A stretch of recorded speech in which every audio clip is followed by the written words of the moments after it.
Hello ဒီနေ့ကတော့ crop top တွေကိုကြိုက်တဲ့သူတွေအဲ့လိုမျိုးပေါ့ပေါ့ပါ basic wear တွေကိုကြိုက်တဲ့သူတွေအတွက်ဝယ်ထားတဲ့ဒီလိုမျိုး daily wear ဝတ်လို့ရမယ် crop top လေးတွေကို crop top လေးတွေ basic top လေးတွေကို try လုပ်ပေးသွားမှာပဲဖြစ်ပါတယ်ဒီနေ့ဘယ်ကပစ္စည်းလေးတွေကိုမှာထားရလဲဆိုရင်တော့ Pen Beauty Bar page ကနေမှာထားတဲ့bogo နဲ့ဝယ်ထားရပေါ့နော် bogo fiber cat 1နဲ့ဝယ်ထားတဲ့အထည်လေးတွေကိုစနေက try လုပ်ပြသွားမှာပဲဖြစ်ပါတယ်unboxing ကတော့ဒီပါပါပဲဒီလားဒီထည်လေးတွေပါတစ်ခုကကျတော့ပြည့်ရတဲ့အမဲအောင်နော်အမဲအောင်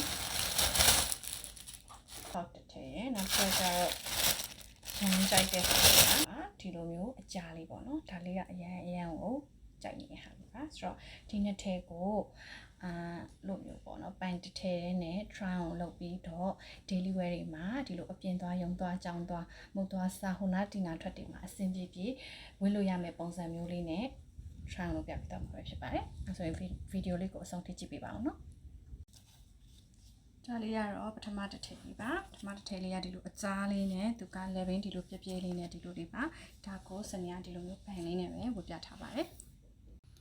ဒါကသူ့ရဲ့ပထမအကြားလေးပေါ့နော်ဒီတစ်ထည်ကိုအရင်ဦးဆုံးဝတ်ကြည့်လိုက်ပါတယ်ဒါလေးကပေါ့ပေါ့ပါနဲ့ဒီမှာဆွဲသားလဲပါတော့သူကပေါင်ချိန်130လောက်ထိရင်36လောက်ထိလဲရမယ်လို့တော့ထင်တယ်အခုဝတ်ထားတာဒါနည်းနည်းလေးတောင်မှ